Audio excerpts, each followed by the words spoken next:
All right, here we are back for another episode of Two Guys and the Cloud. I'm guy number one, Elliot Barrett's joined by To me, Robin, to Elliot's Batman, evidently. I'm Bob Agno. Good morning, happy holidays to everybody. We've got a great show today, and it's going to be fun. And it's an external guest from Microsoft, and we're excited about some of the topics he's got. yes. Well, and welcome Jake Shanking. Yes. Thank How you. are you? Well, I guess I'm playing the role of Cloud. If it's two guys in the cloud, I will be the Cloud. Oh, you're the Cloud. Very good. Yeah. Okay. I like that. I think that's right. I've been called a lot worse, so I can go with the Cloud. But you don't look like a cloud. He doesn't look like it. Well, I think you yeah. got a gray kind of shirt on today, so Yeah. grayish color. Yeah. matched my beard. Yep. That's right. It's amazing that you can get a gray beard at 22. I mean, It is. I have the same problem. For those Yeah. those that are watching on our YouTube channel, they can see that Jake and I are both suffering from the same affliction, which is premature aging. Yeah. Which obviously is it's sad, but it pulls forward a different perspective. I It think. really does. It does. Yeah. But thank you for joining us, Jake. I appreciate it, and I think I guess one of the things we want to do is first sort of let our audience know what we're going to talk about today. So our goal here is to talk, yes, a little bit about premature aging, but mostly about the cloud and its impact on the remote workplace environment. And I think we could call this thing a lot of different things. Like I know in the world of Microsoft, we call it the modern worker or the modern workplace. But I think in the age of Corona, there's this whole big intersection of what is remote working and how does technology enablement enable that, and in particular, how does the cloud enable that? So that's going to be our sprawling conversation. But before we get to that, maybe we can get Jake to give us a bit of a background on himself, because we learned so much about our guests through these little intros. Jake, tell us about you. And since he's 22, he's just starting his career, so Right. it's probably I know, not it's a very very deep short. experience. I came from Foot Locker. At Microsoft. It's my first job. So thanks, Bob. No, You so still get the discount off to be able to get that discount. it's not as good as it used to be. Actually. Oh no! All right, 40%, and now I think it's down to 20, which is rough. Oh, that's a tough. Shout out to all the teenagers out there listening to this podcast, working at Foot Locker. So a little background. So Jake Shankin, I'm been at Microsoft for just over actually 16 years now, but been in the channel working with either at or with partners for a long time, longer than that. So maybe, coming on 25 years or so. And I've had some experience at different types of partners, some of our scale resellers, some of our distributors, but mostly always focused on, serving our customers from a Microsoft perspective. So I've had a pretty varied experience, in different points in the value chain with our customers. And at Microsoft, have done a couple different roles in this time, about 4 or 5 different roles, all centered around our partner ecosystem and how we can, help our customers be more successful. So everything from kind of OEM partners, our PC manufacturers, to learning partners, to scale resellers, to services partners.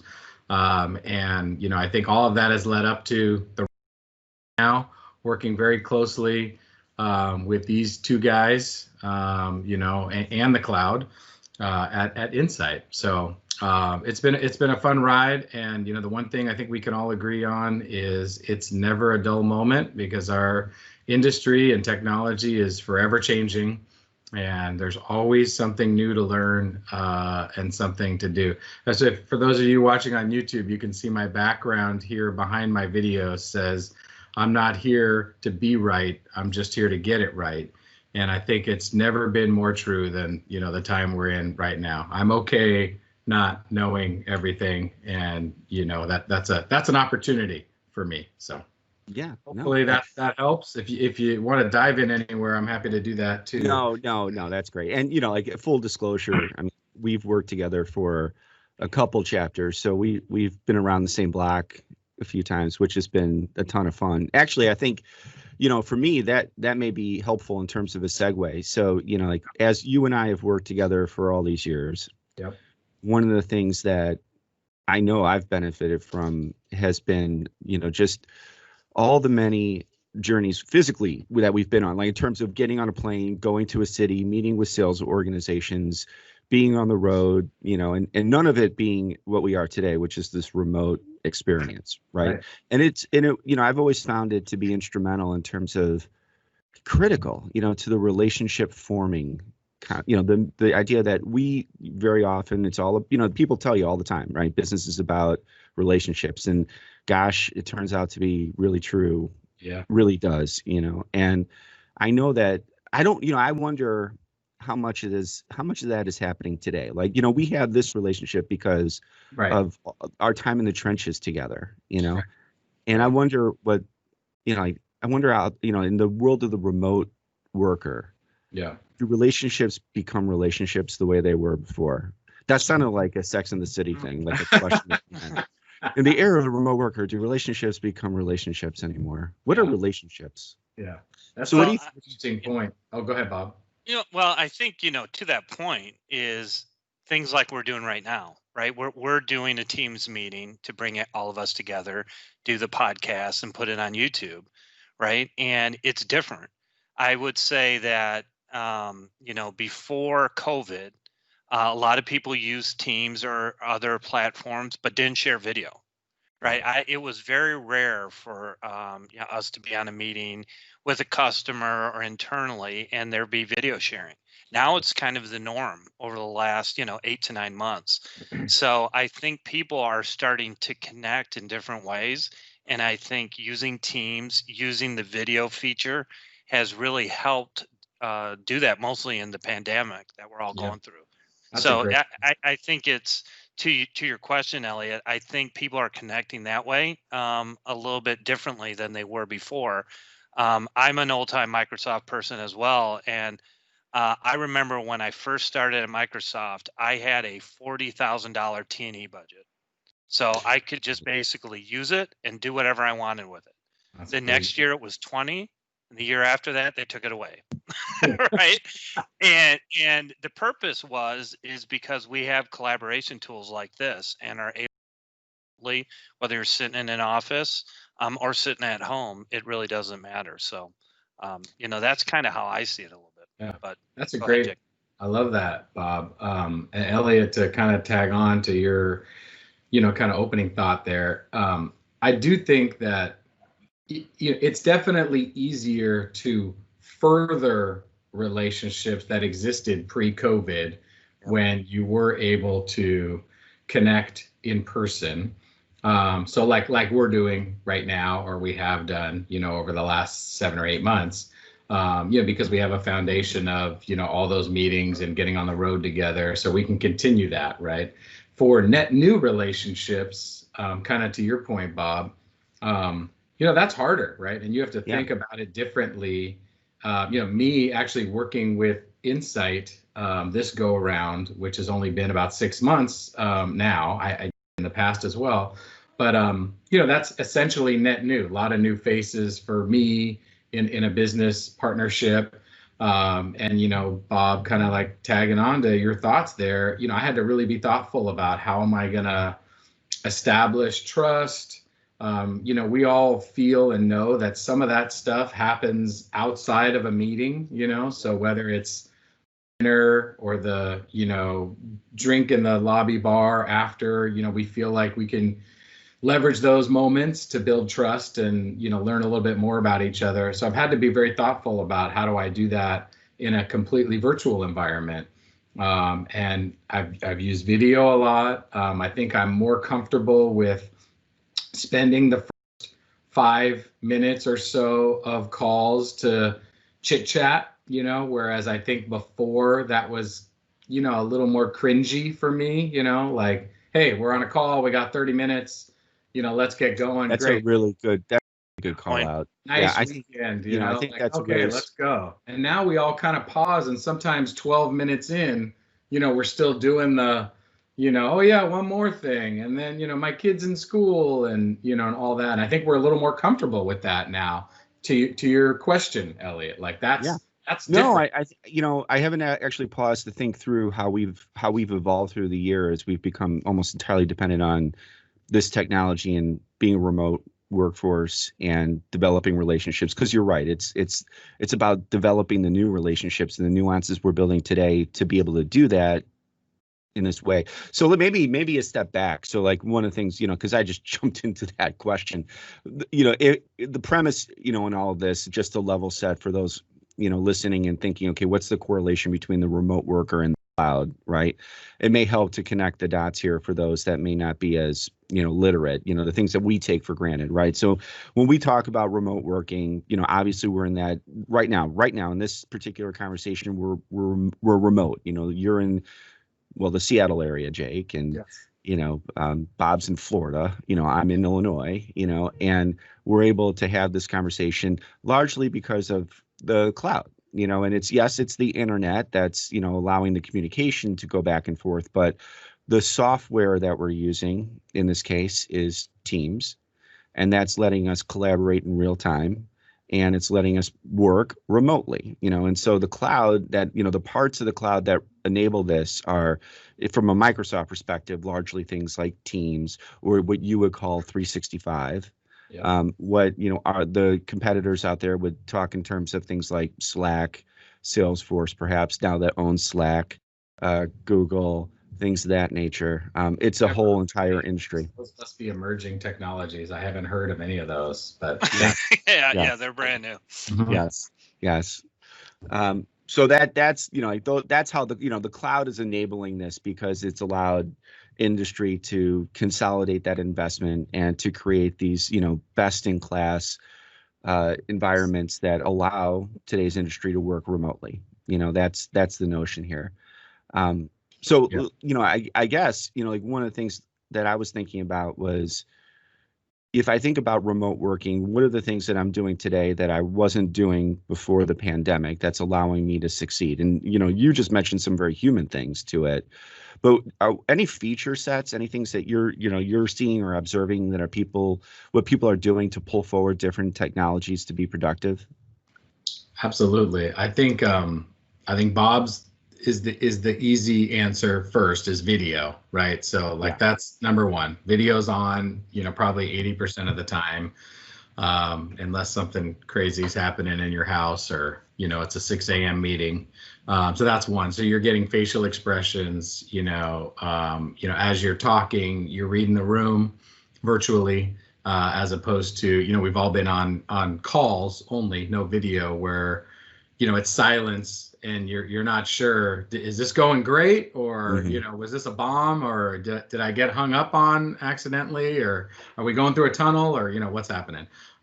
So that's number one. I think that that's different, in this time from a Teams functionality standpoint, is this idea of collaborating in real time on a document, while you're using video on a call. We call it together mode, but you can think of it however you want. So pulling up a doc. I was just doing it this morning, and it was so casual because it's just part of our DNA now, with a peer of mine working on a business review.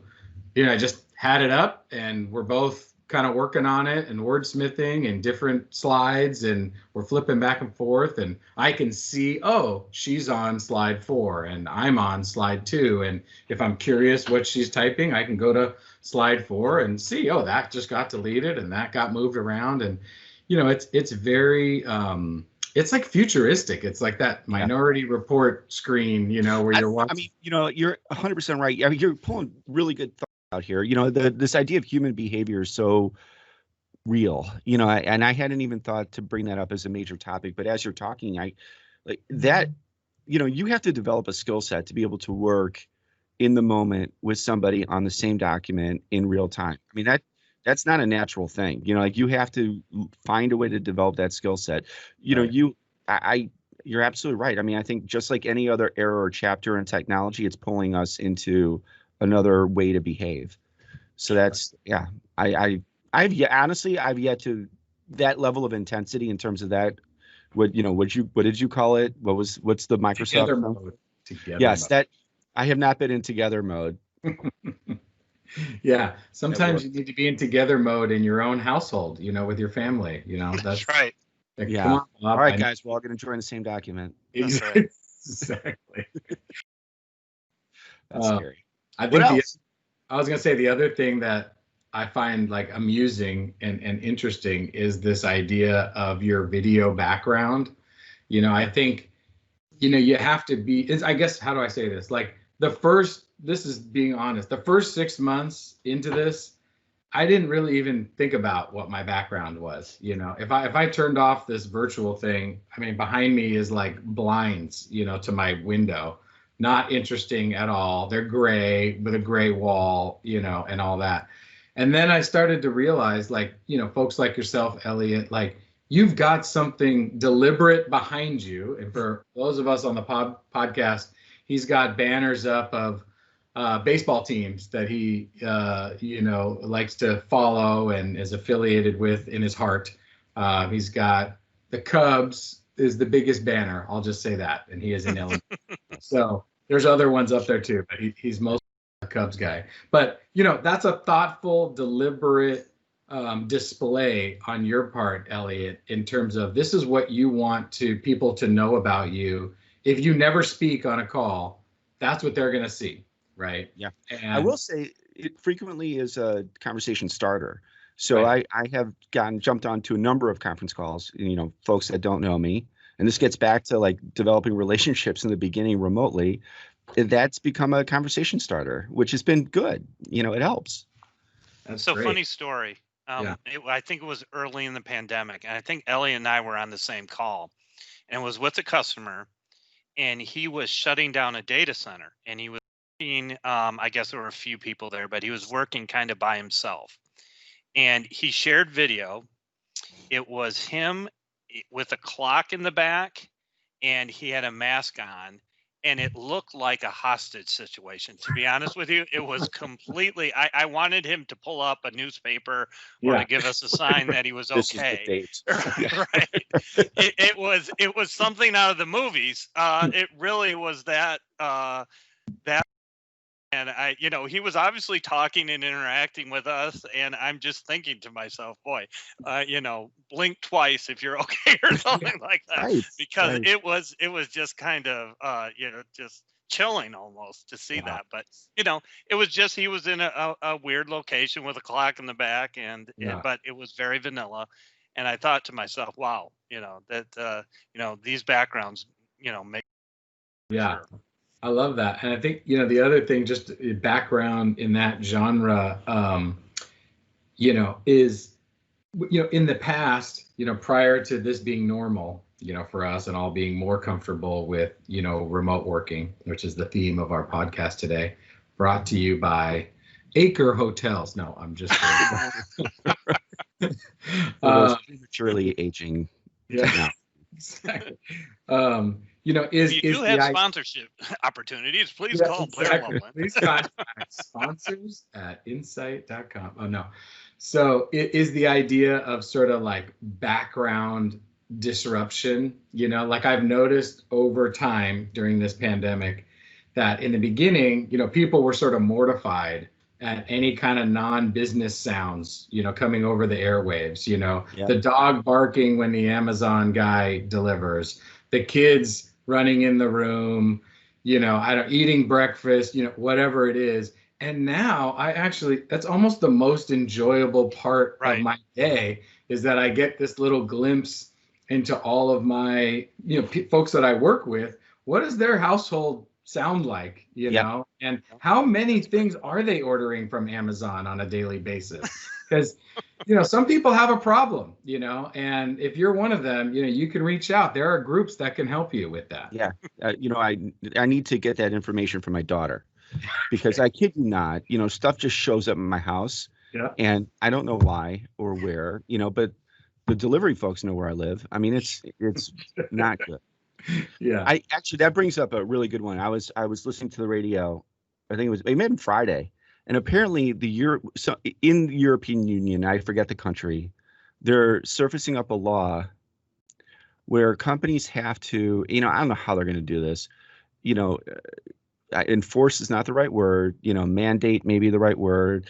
That individuals need to get their own quality time to themselves, because what they're finding is that, this remote working environment has blended everything, right? We don't have a clear demarcation point between when is Yeah. work time and when is family time. We didn't before. If we were living in the IT space was notorious for that. So we've not had that for a long time, but I think now everybody's living in it. And to your point, as much as, we're hearing family noises, during the workday, the fact is that during the family time, we're still working also, because we're using our phones, which is another part of this remote, modern work experience we should talk about. But, I think a big part of this is just, again, human conditioning and how do we manage this? And, there's a lot at risk. I think that burnout thing is real. I think that, there are a lot of, and we're coupling it today with coronavirus, which makes it harder, right? And now we're in the winter. So if you're in Chicago, it's great, but it is real. Like, there is no demarcation point anymore. We don't have time to clearly turn it off. I don't think. At least Well, that's I my mean, yeah, experience. it's like the old saying, right? We can work from anywhere right now, and that's great. And it's also the worst thing is being able to work from everywhere, right? Yeah. Because it clouds things like vacations, it Totally. clouds things like personal time, right? Yep.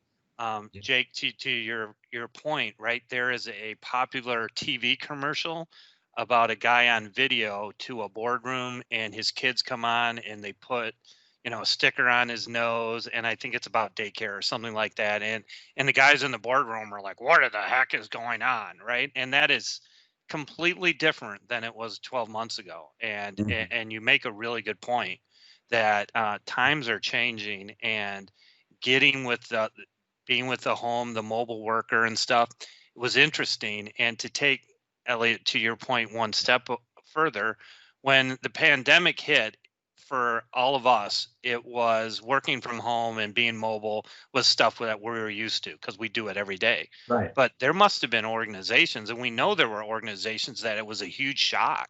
They were not prepared for it. Many of the school systems weren't prepared to do remote learning, right? And it's and that's almost silly, right? Because if you're out sick for a cold for a week, you need to be able to you know do your homework and be a student just like anybody else is. So Right. I think we're really coming into a new world, but those differences, I think some of that stuff is going to change for the better for sure. I think that's such a great point. I'd love to build on that a little bit, Bob, which is the two things. One about the school comment, and I'm not trying to get personal, but I want to use the kids.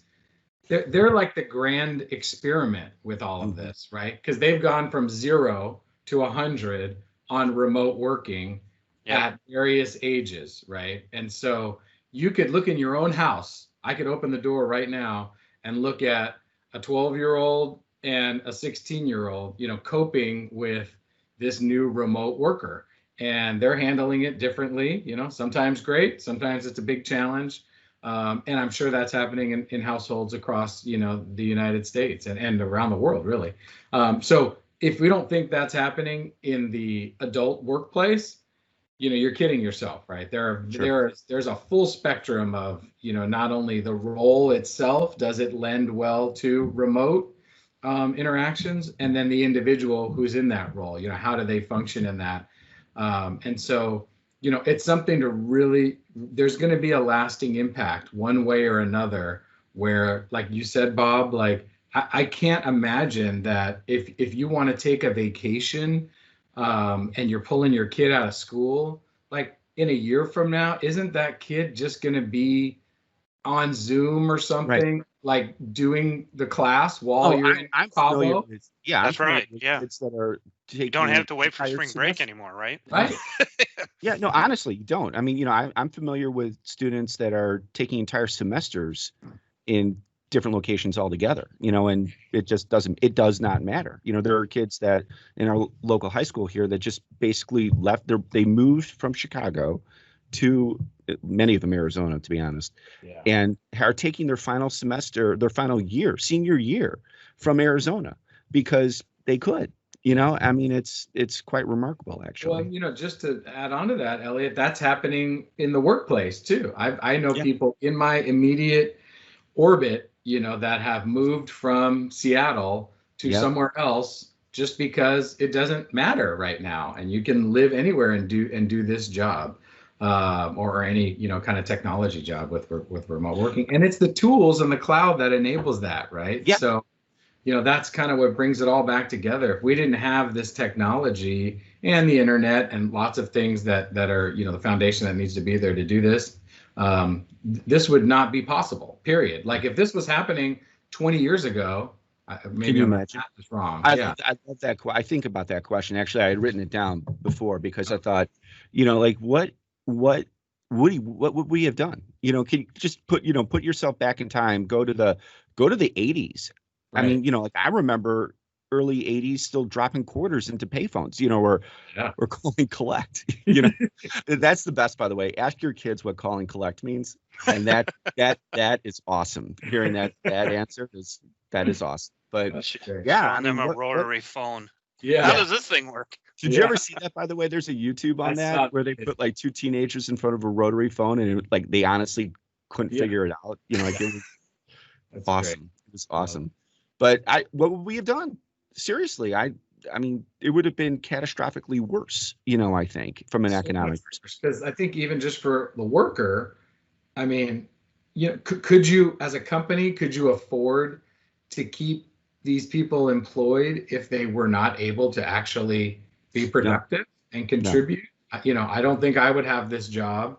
I don't think you guys would have your jobs. So how many other millions just wouldn't have been able to do that if this was the 80s or the 90s. Well, okay, here's another thought for you. And this is, probably pretty controversial. Would we have approached COVID the same way? Right. So if the alternative reality is that it would have been complete economic disaster, right? Like exponentially worse than what we currently are dealing with. Right. And what we were dealing with is terrible. Right. But if it would have been exponentially worse, meaning society would have collapsed, right? We may not have done anything. We may have said, you know what, there's going to be a lot of people that are going to, it's going to be a horrible outcome either way. This is the only way for us to keep society afloat. I mean, that's, right. We may have been forced with even more catastrophic decisions had we not had the technology to support where we are. In a way, we're very lucky. Right. Right. Yeah. And to that point, speaking about my Microsoft career a little bit, there used to be a couple sayings in the field at Microsoft. One is that you are always going, if you wanted to move up the ladder, you'd eventually have to move to Seattle or Redmond, right? That was always expected in the field. The other thing was a situation I got in where I got a new job at Microsoft, but I lived in the central region. And the last thing they said to me was, Bob, you got this job, but you got to move to the East region. And I'm like, why? I'm right in the middle. I can go up or down. I mean, it's just a location. They said, no, you have to be in the East region, right? You have to. And that's how I got to Florida from Cincinnati. Mm-hmm. And it was just interesting that was such a rule at the time that I had to live, even if I was going to be mobile, it didn't matter. I had to have an address in the East region. So it's just really interesting how times have changed, even at a technology company like Microsoft.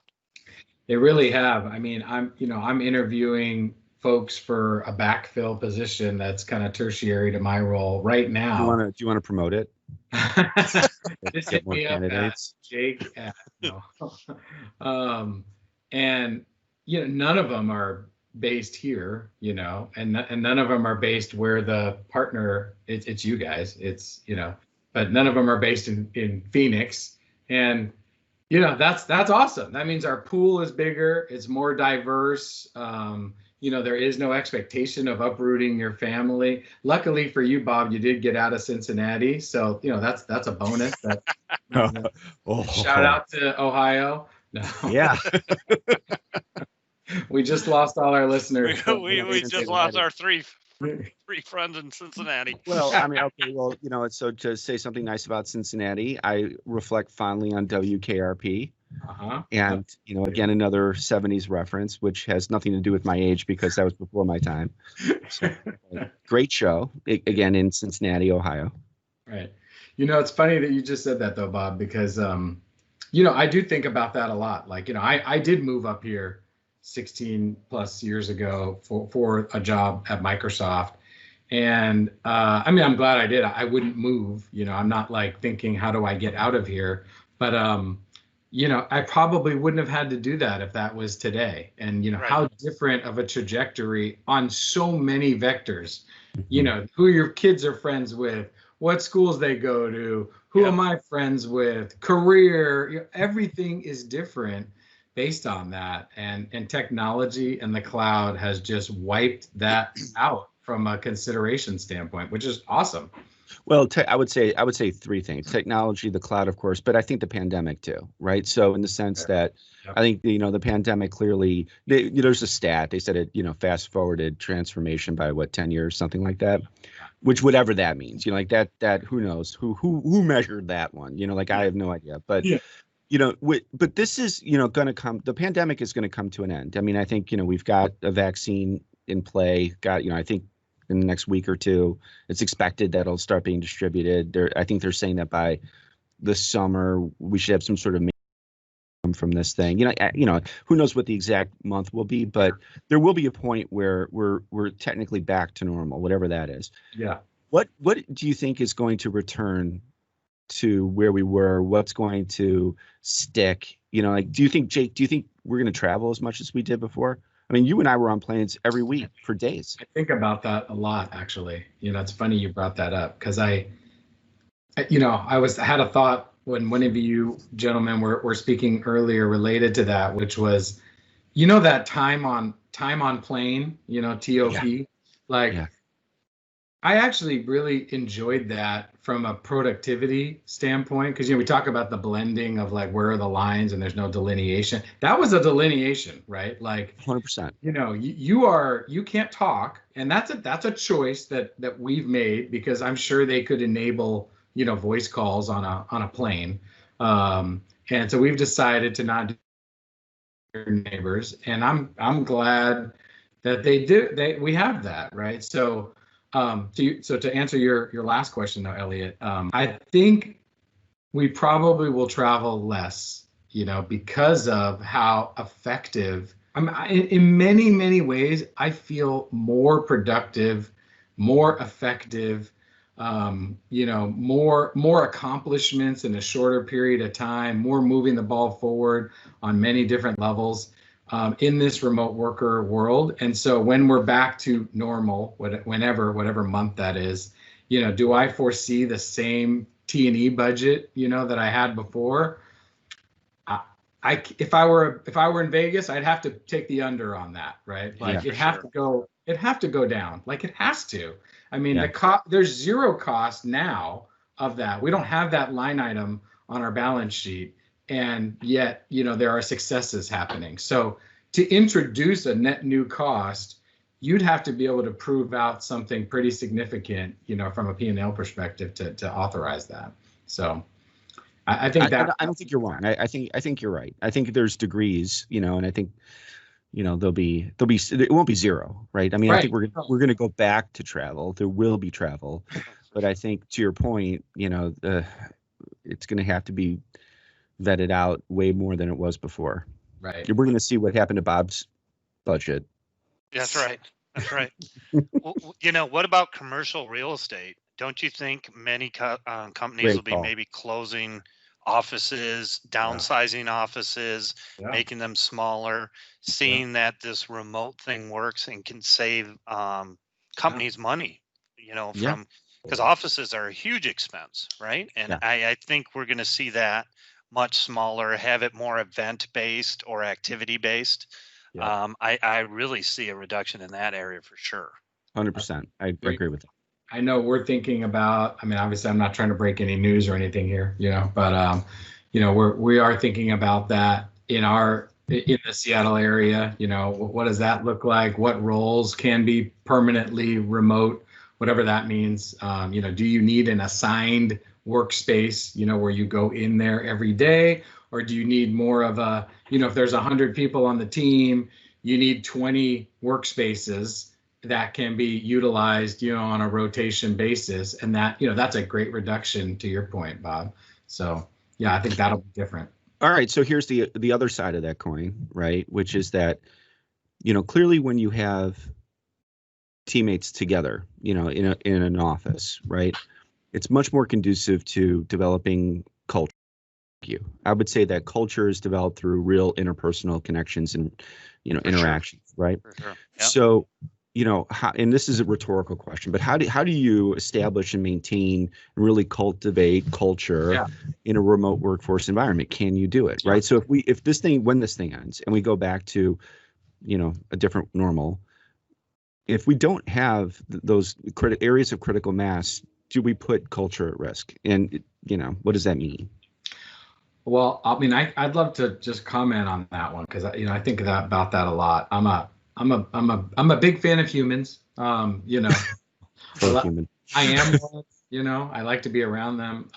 So and we had a new manager come in on my team, so my direct manager, kind of in the, gosh, it must have been, the April or May, time frame, something like that. I probably had the month wrong, but culture with a new manager over this team, extremely important. What's the tone going to be like? How do we get to know her? There are no team offsites where you get to feel that connection outside of a business environment. All the things we talked about before. And so I'll tell you, we've done some things to address that in this current climate. We have a call every Friday with our team, and everybody shows up, except for a few exceptions over time, where it's not business related at all. We have a topic that we sometimes, queue up. Sometimes we all decide to watch a movie, the week before. That's not cool. During the call, like, watch this movie before you come, and then we'll talk about it. Nice. They're usually very focused on, which is actually another cool thing in all this, all the social, change in the environment, in our country that's going on right now. So sometimes we'll do some things that have a powerful message, that we'll talk about. But we're trying to build culture. We did a series where, for 10 weeks in a row, somebody presented on themselves, for the call, and it was not business related, right? It's like, this crazy thing happened in high school, and this thing in college, and here's how I met my wife, and my kids are awesome. And in fact, so much so that for the holidays, we're doing a secret Santa thing, but we're leveraging what we've learned about each person over this time to pick the gift for them. Right. So it's like, nice. If I've heard that, I would have known by now that Bob is an avid golfer. I think he just got under 100 for his handicap, which is awesome. So congratulations, Bob. But for many people that don't know, that's probably all right. That's all right. That's an insult. Good. Bob probably broke that in, like in third grade. But that's okay. Fine. Yeah. Thanks for the clarification. But others on the team would have learned that about him, during his presentation. Right. And probably whoever picked his name would have sent him something related to golfing. So it's kind of a test, right? Like, to see how well were you listening, how well do you know so and so, how nuanced are you going to get, like, oh yeah, he was into Air Jordans when he was 15, and all of a sudden I sent him a Nike gift card, whatever. So but right. We've tried to build that culture, Elliot, and I think the overarching headline is, it has to be a deliberate effort, right? It's not going to just happen. I think hopefully there are people listening to this that are kind of head nodding right now, or thinking about the last 8 months and thinking, shoot, I wish I would have done more, to build and foster that. And, it's not too late. Start tomorrow. And, set aside time for that. And to Jake's point, and to try to answer that question, Elliot, it's developing new best practices, right? It's doing those things Jake mentioned and making them their own, your own. I have with my team do some of those stuff that Jake's mentioned, and it has been successful and it has worked really well. It's trying to find that in between, that new best practice, right? If you're all in the same town, maybe you meet at the office every Wednesday and have lunch, or for a few hours and work, right? Or Wednesdays you're in the office day. Whatever it is, those kind of things, those best practices, I think are going to lead the way to that culture, hopefully, if you have a high performing team, because I think you need to have culture to have a high performing team. It's awesome comments. Awesome. Yeah. The only other thing I would love to add there is, speaking about technology, right? And what Microsoft Teams has enabled us to do. We have a chat that's ongoing for just our team, and kind of came out of one of our weekly meetings where somebody thought of this idea, and so we're utilizing that on a daily basis, right? For not only communicating about, hey, has anybody ever had this issue? Does anybody know about that? But silly things from the weekend, or kind of family updates, and it's my most active chat that I have going. But the technology enables that. You feel like you're connected at all times. You can search back up through it, if in case you missed something and you haven't checked it in a week or whatever. So technology fostering that culture as well is really important. So yeah. No, great comments. And it occurs to me there are so many parts of this technology that I've already learned to take for granted. That idea of that persistent chat, which didn't exist before Teams, right? There was Skype, but those chats were pretty singular. With Teams, the chats in those groups can be persistent, which is great for a whole bunch of reasons, including what you're talking about. Presence, online presence, the fact that, I can see when somebody's online or when somebody's busy, and it helps me collaborate more effectively. And there's just a ton to it that, all the time we take for granted. It's, and that's because largely, I think, we come from a tech industry and the tech in this for some time. Right. So, okay, in terms of technology, one of the next steps in all this, because we're in technology, is the future, right? And I was thinking about, well, where do we see remote collaboration in the future? And I found myself quickly going to HoloLens and going to virtual reality, or mixed reality, or however we want to frame it. And I think that that's a brave new world. I don't think that I don't know if that's prime time yet. I think HoloLens is doing very well. I think that, there's a whole bunch of other variations of virtual reality, which are gaming in nature, which is a little different. Like HoloLens, my take on it is that mixed reality concept where, I can see the image, my real life vision in front of me. I can see what's really in front of me, but then there's also these artificial images that are superimposed upon what I'm looking at, and then another person in that HoloLens environment can work with me on it. And I find myself going straight to education because I feel like that's a great way for that to make sense. But I mean, what do you know about that reality, Jake? HoloLens, virtual reality. What's your take on that? Well, I mean, to me, I certainly agree with your sentiment that it feels it feels realistic from a mainstream work.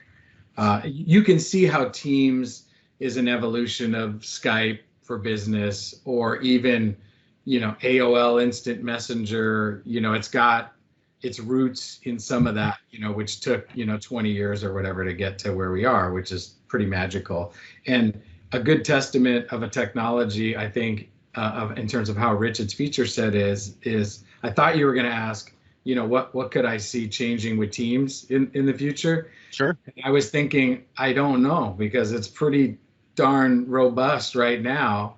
And so you didn't ask that. But the other one, I don't know either, right? Which is like, hey, I've seen all the same cool videos that you've seen and many of our listeners and viewers have seen as well. And I haven't seen that introduced into I haven't been in a meeting where there was anything HoloLens related at all, other than talking about, how we're going to get it to partners and, sell it and things like that. So I think we're a ways off, and there may be, very specific cases for it, that it's much more prevalent today. But I think in terms of like, is it going to be part of our, how does a remote worker in general, operate? To me, it feels like we're years away, if not longer, a decade or something. I don't know. Yeah, I think there's a hardware component to it. There's a adoption piece. There's, what are we touching, in real Yeah. life together? Yeah. What's the use case? Yeah. Right. Right. I think that, yeah. And part of this is sort of, you can begin to see certain components coming together where, you can see that there is a future coming. Like, Bob and I had a podcast just before this on 5G. And that became incredibly fascinating in terms of what that implies in terms of, the data that's going to be sucked up into the cloud and, the kind of, outcomes that could be a part of that, right? So with 5G comes, more that we can leverage, from a cloud AI perspective. We have a generation of kids that are growing up with virtual reality in the gaming environment, right? So gaming has gotten to a certain place, but there is this population of gamers that are working in virtual reality.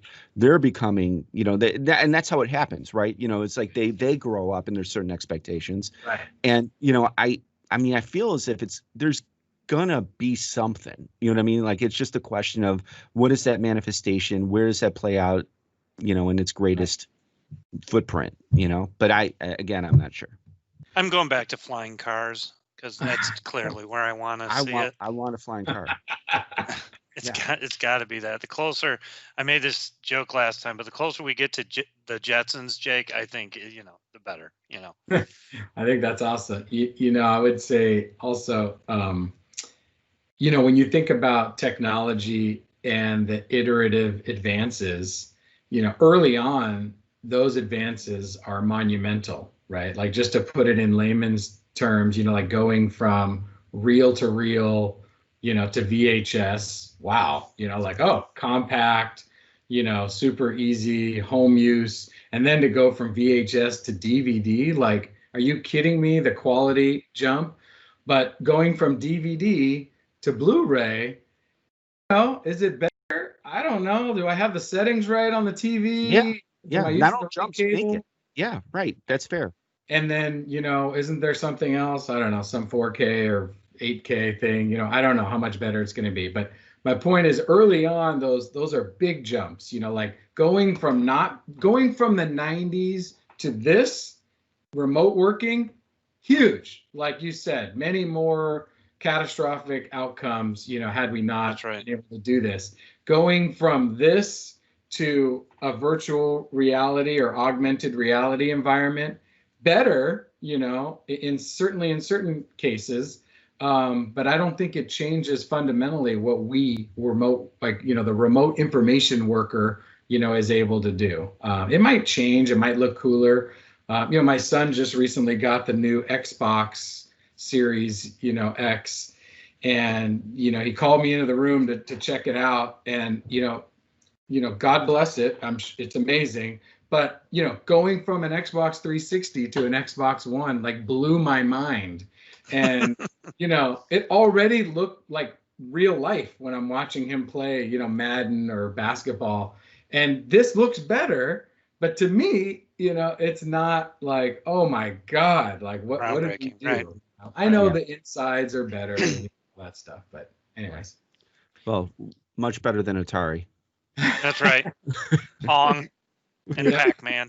Exactly. You keep dating yourself here, Elliot. I mean, it's all right. It's fine. I should throw that in. You know what? One of the things Microsoft really does well, and we can use Teams as an example, is that they acquire companies that make their technology better, right? Because you look at Teams, and to what Jake was saying, I see SharePoint, I see Yammer, I see Skype. Totally. Right. These are all Microsoft acquisitions over the years, and combining them together into one platform is so powerful. Right. And that's it. It may not come from Microsoft. It may come from two guys in a garage.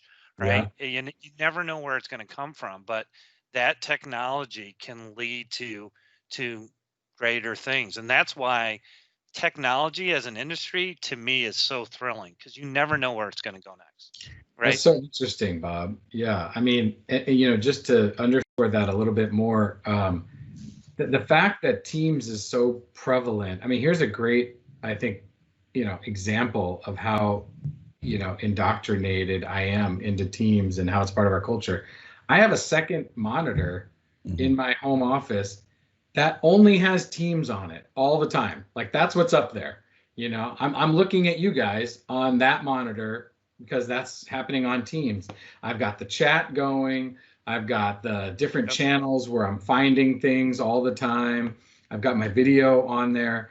And that used to be sort of, I mean, I never even had a second monitor, but if I did before, it would have been Outlook, right? And that would have been up all the time. And now, it's slowly, the scale is tipping a little bit more towards where I spend most of my time in Teams and less time in Outlook, which I think, I just heard America rejoice, when I said that, because, there's a non-affinity towards email, I think that, that we're moving away from. So anyways. Yeah. No, really, really good. All right. I mean, I think this has been awesome. Thank you, Jake. Great. I think that was a fast hour, guys. I think that was a good conversation. That's the sign of a really good podcast. That is a fast hour. That is awesome. Definitely. So, Jake, thank you very much. We really appreciate it. Absolutely. Godspeed in your endeavors at Microsoft, sir. Thanks, guys. And good luck to you guys with everything. And I'm sure we will be having a virtual happy hour or something like that soon. Sounds done. Great. Love it. All All right. Thanks. See you guys. Bye. Bye.